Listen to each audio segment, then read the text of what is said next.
I'm going to show you how I decide what to do every day. Sometimes if I'm not careful, I can get stuck in a bit of a Groundhog Day. You know, waking up and feeling like the same day is repeating itself over and over again. So the way I structure my day is around activities. I find that a lot of planners and planning systems center goals or priorities as the things to focus on for the day. But like I've said before, I'm more about doing things and being in the flow than focusing on a specific outcome. Especially when it comes to a daily goal, I think it's too much. So I make a list of activities that I can refer to. First, I create a category. So for example, exercise. And then I think of a mindful, productive, or a relaxed way I could do that activity. This is useful in so many ways. Sometimes I don't feel like exercising, but if I approach it in a mindful way or do a mindful exercise, it helps me feel better and gives me a sense of achievement for actually exercising. You can do this for any activity, breaking it down into its M, P, or R version and make it as vague or specific as you want. I talk about this a bit more in my video about the MPR method, so go check that out. My other categories are writing, daily creativity, and pensive. These are all things that I value and want to make an effort to do more and incorporate into my everyday. I get blocked in writing, and sometimes I get hung up and feel like I'm not producing enough, so I end up not writing at all, so it ends up creating a complete block in my work. So I turn to other more informal ways of writing, just so I can get into the practice of practicing.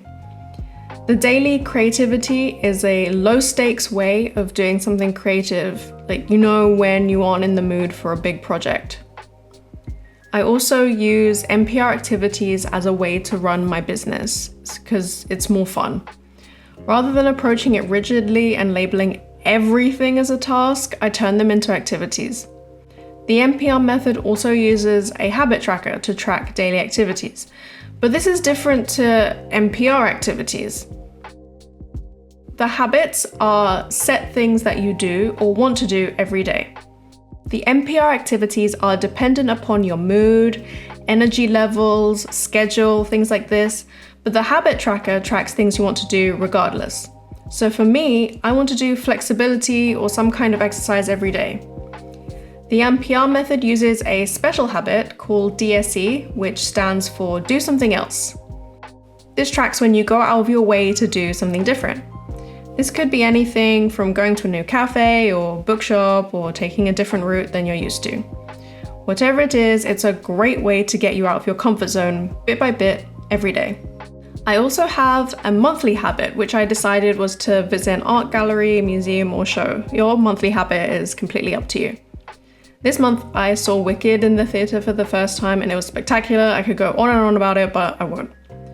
But the idea behind this habit tracker is to get into the habit of doing these things every day or every month, so much so that they become routine and you don't have to track them anymore. If you would like to know more about the MPR method, check out the video on our YouTube channel or head to the Pensive website for the full online MPR course, which teaches you everything you need to know about this creative life management system. All links are in the description.